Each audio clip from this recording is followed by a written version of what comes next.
You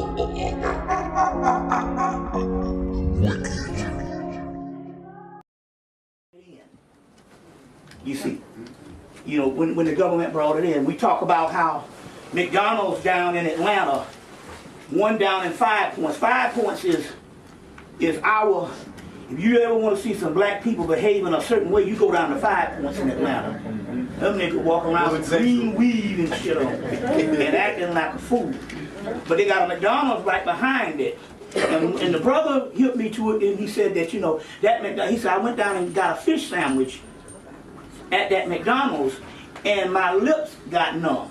Oh, wow. And he said, now, anybody know anything about cocaine? It numbs your lips. And so, apparently they was putting it in all, even the burgers or whatever, but somehow the fish sandwich, because the burgers could mask it, but the fish sandwich and stuff, it couldn't mask it, so your lips would get numb. So it's ironic. He told me that in the late 90s.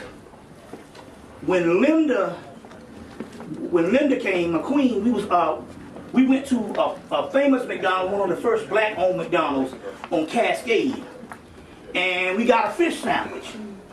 We sitting there eating it, and sure enough, I thought this was some stuff with the one behind 5 Points, and that's where all the black people congregate. Sure enough, our lips got numb. You see what I'm saying? So obviously we was already predisposed to certain aspects of cocaine addiction. You see what I'm saying? Cocaine addiction, and that was just with the McDonald's. We don't know what they put this stuff in, because they target everything, but we were predisposed with cocaine addiction. So the first time, because people was like, hey, this person took crack for the first time and was hooked. I've heard stories about that. One guy, he went off one Saturday, hit the rock, called his wife back, said, I'm on crack now, I won't be seeing you no more. Oh, wow.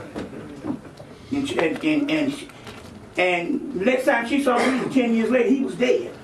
So the point I'm trying to make here is we know that some of this stuff is already, they already target the diet for this particular stuff. I don't know why that came out and stuff, because I think this whole thing with this on the blog talk was talking about this whole melanin thing, and now we realize now why it was so devastating and why white people could get on it and get off it. Not even get addicted. Not even get addicted.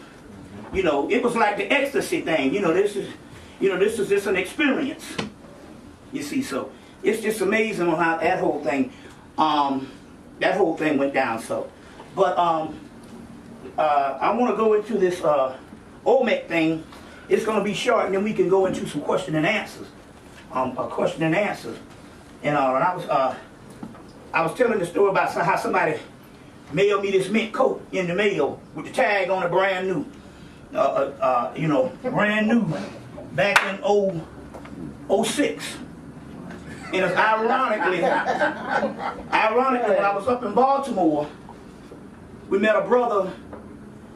There's some Native American, but what it is they had to fight to be recognized as Native Americans, because they got something down in City Hall where they recognize all the Native Americans in the area. So this black group had to fight to be recognized as the Native Americans and stuff, but they won what they had to do, and they recognized. And so we was out of Botanica, and the guy was saying, look, he was like, that fur coat, man, that's the very spiritual thing. So the whole thing that is, you remember when I think it started in the 80s with Bob Barker was protesting. It was in the Miss America or something pageant, or Miss Universe or one of those, and he started protesting furs, and then it snowballed.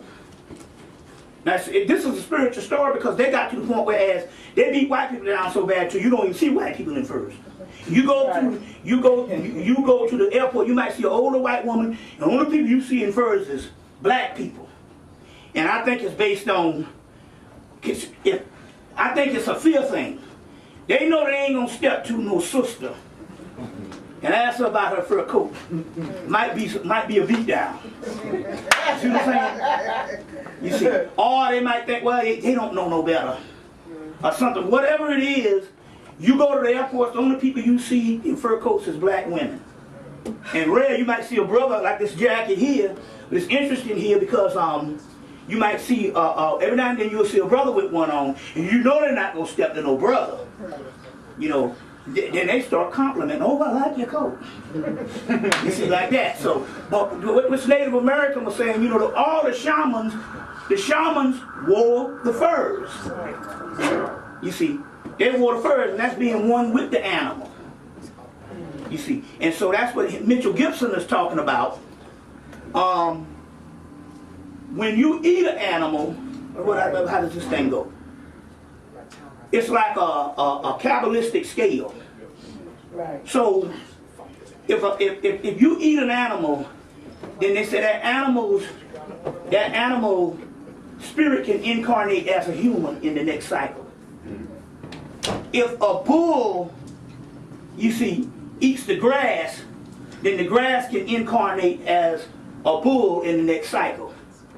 Now that might seem hard to grasp, but if you understand concepts of all this is an illusion, yes, and appearances, the apparent world, it's the world of appearances, but it's not necessarily the actual entity or energies that's actually permeating us, and that's what we're fighting against every day, is to find out that particular part of ourselves, you see, that we can't see. So in the what they call the magical universe, all these types of things can go on. Now take for instance, what they say here is that all we are is a bunch of planets and solar systems bumping around out here that on this plane appears to be a human. So your soul has its own solar system. The problem we have is we're so locked into our personality till we can't even get to the point where as we are a solar system or a planetary system and all this cosmic stuff in which we really are, because we are trapped in our personalities. You see what I'm saying? And so in order to rise up, you got to take off layers of these personalities. And until you get back to that cosmic substance that you really are. But too many times, too often by us in the human experience, we got locked and imprisoned into this particular personality. So now I look and I say, well, you know what? No person's behavior has anything to do with what that person really is and what spiritual path that person really is, because ultimately we're cosmic molecules. Yeah, that makes sense. You see, and we've been trapped in, and so the later day religions, unlike, which is piggybacking on what we were talking about before, unlike the ancient religions ultimately, the goal was to get back to that essence on what you were before you incarnated down here.